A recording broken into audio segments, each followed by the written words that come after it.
Aujourd'hui, nous vous proposons un voyage à travers 6 décennies d'engagement, d'innovation et d'inclusion. Une histoire où chaque pierre posée a contribué à bâtir un avenir meilleur pour les personnes en situation de vulnérabilité. Tout commence en 1964. À cette époque, il n'y a rien, ou presque, pour accompagner les personnes en situation de handicap dans le Gard. Mais un petit groupe de parents n'a pas dit son dernier mot. Ensemble, ils créent l'ABPEI à Bagnols-sur-Cèze. Un an plus tard, une autre association voit le jour à Alès, l'AAPEI. Puis, en 1971, l'ANAPI s'installe à Nîmes. L'objectif est le suivant, proposer un accompagnement digne aux personnes en situation de handicap. Mais pour accompagner les personnes, encore faut-il des lieux adaptés. C'est ainsi que petit à petit, ces 3 associations bâtirent des établissements sur le territoire gardois. Avec la volonté d'offrir aux enfants un accès à l'éducation et à un accompagnement spécifique, les fondateurs créent l'IME Les Violettes en 1964 à Bagnols-sur-Cèze, puis l'IME Rochebelle en 1969 à Alès. Grandir, c'est aussi devenir adulte et trouver sa place. Pour permettre aux jeunes majeurs d'accéder à un logement adapté, plusieurs foyers d'hébergement sont créés. En 1975, le foyer Le Tavernol est inauguré à Manduel, suivi de Paul Cézanne en 1977 à Garon et du foyer Loustalado en 1978 à Alès. Quelques années plus tard, en 1983, le foyer Bernadette s'implante à Bagnols-sur-Cèze. En 2009, c'est au tour du foyer de vie Les Agarus, toujours à Bagnols, de voir le jour. Certains adultes en situation de handicap ont besoin d'un accompagnement renforcé, notamment médicalisé. C'est pourquoi, en 1994, le foyer d'accueil médicalisé Les Massag ouvre à Montpezat. En 1999, une deuxième structure arrive sur le bassin alésien, le foyer d'accueil médicalisé Villaret-Guiraudet. L'offre d'accompagnement est renforcée en 2004 avec la création du FAM Les Yverières à Goudargues. Les 3 associations fondatrices ne s'arrêtent pas aux établissements résidentiels. Dès 1984, le SAVS Loustalado est créé à Alès, proposant ainsi aux adultes vivant hors établissement un suivi personnalisé. En 1993, un second service voit le jour à Bagnols-sur-Cèze, le SAVA La Petite Fontaine. En 1998, un nouvel accompagnement est proposé avec le Centre d'évaluation et de mobilisation des aptitudes à Nîmes. Son objectif, aider la personne en situation de handicap à acquérir de l'autonomie dans son projet de vie professionnel ou social. Pour favoriser l'insertion professionnelle, l'association ouvre en 1978 un établissement et service d'accompagnement par le travail, l'ESAT Véronique, à Bagnols-sur-Cèze. En 1991, c'est au tour de l'ESAT Saint-Exupéry de voir le jour à Nîmes. En 2000, l'ESAT Les Gardons, né du regroupement des 4 entités alésiennes en fonctionnement depuis les années 70, s'implante à Salindre. Aujourd'hui, près de 300 travailleurs en situation de handicap développent leurs compétences professionnelles au sein de l'UNAPEI 30. En 2011, une étape importante est franchie avec la fusion de l'AAPEI d'Alès et de l'ANAPI de Nîmes, qui donne naissance à l'ADAPEI 30. Un premier pas vers une dynamique nouvelle, plus cohérente, plus forte. En 2012, l'histoire connaît un véritable tournant avec l'intégration de l'association bagnolaise ABPEI à l'ADAPEI 30. L'union des 3 associations fondatrices marque la naissance de l'UNAPEI 30. Un changement qui va bien au-delà d'un simple nom. Il symbolise la réunion de 3 territoires autour d'un projet commun. En choisissant de s'appeler UNAPEI 30, l'association s'inscrit pleinement dans le mouvement UNAPEI, présent au niveau national, et affirme ainsi son appartenance à un réseau engagé depuis plus de 60 ans pour les droits des personnes en situation de handicap. Le monde change, et l'UNAPEI 30 aussi. Pour répondre à l'évolution des besoins et offrir des espaces toujours plus fonctionnels, l'IME Rochebelle est relocalisée, en 2018, dans des locaux modernisés et en phase avec les pratiques éducatives actuelles. Pour s'adapter aux nouvelles réalités et accompagner les personnes vulnérables tout au long de leur vie, l'association intègre à son panel d'établissements et services l'EHPAD Saint-Roch de Bagnols-sur-Cèze en 2020, marquant ainsi son engagement auprès des personnes en situation de handicap vieillissantes. En 2022, l'ESAT Véronique est relocalisée à Saint-Laurent-des-Arbres.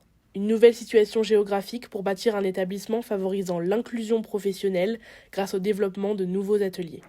En 2023, l'établissement d'accueil médicalisé Les Massag inaugure ses nouveaux espaces. Une transformation des pavillons qui permet de supprimer les chambres doubles au profit de chambres individuelles et d'agrandir les espaces collectifs. Soucieuse de prendre en compte les impacts environnementaux liés à son activité, l'UNAPI 30 s'implique en 2018 dans une démarche de responsabilité sociétale des organisations et intègre depuis les enjeux sociaux et environnementaux à l'ensemble de ses actions. L'UNAPI 30 s'engage aussi dans une véritable transition inclusive dès 2018 pour permettre aux personnes accompagnées d'occuper leur place dans la société avec une valorisation de leurs rôles sociaux.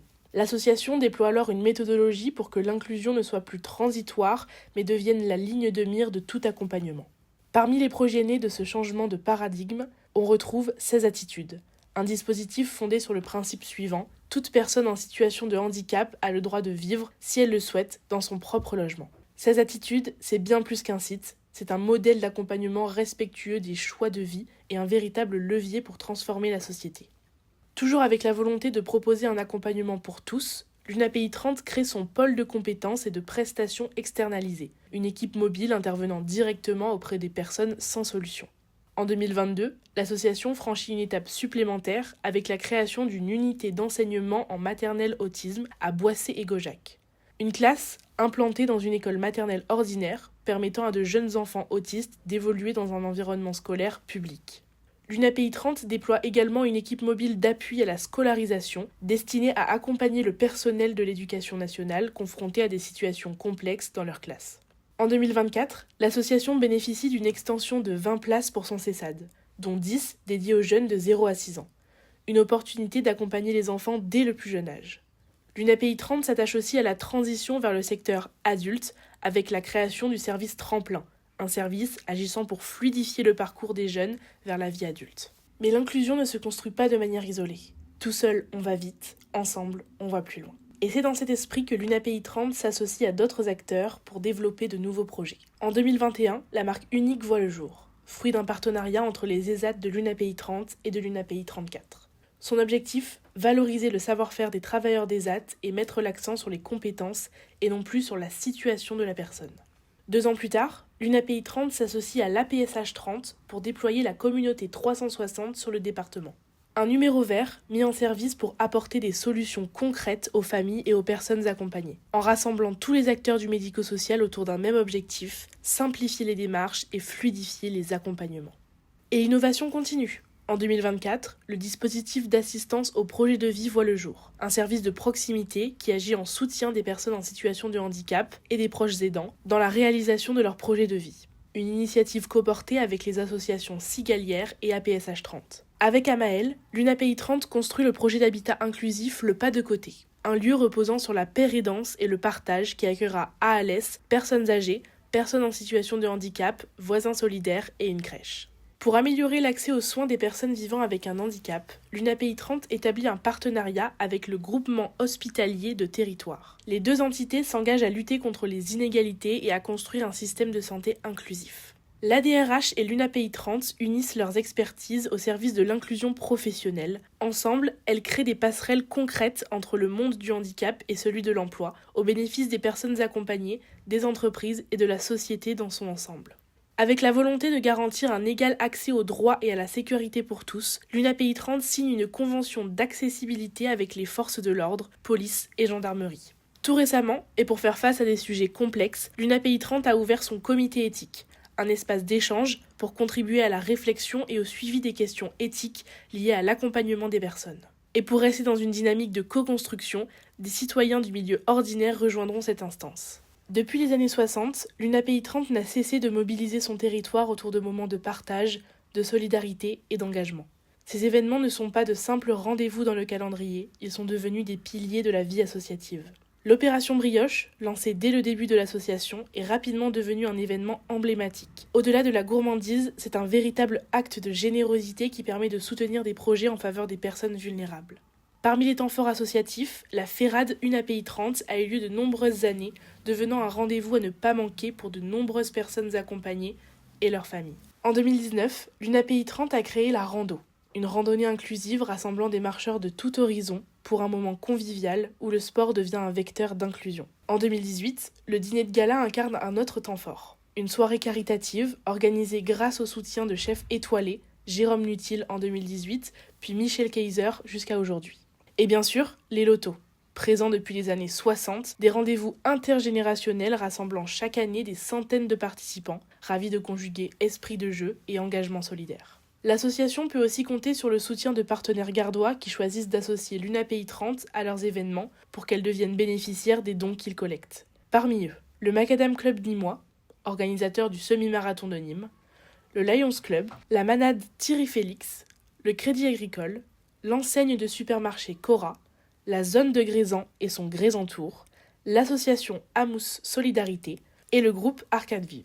À cela s'ajoutent les donateurs particuliers, discrets mais fidèles, dont les contributions permettent à l'association de pérenniser ses actions. Parce qu'ensemble, on construit une société plus inclusive et plus solidaire. En 60 ans, l'UNAPI 30 est passée d'une initiative locale à une véritable force au service de l'inclusion. Aujourd'hui, elle continue d'évoluer, de construire, d'innover. Car l'histoire ne s'arrête pas là, elle ne peut que continuer.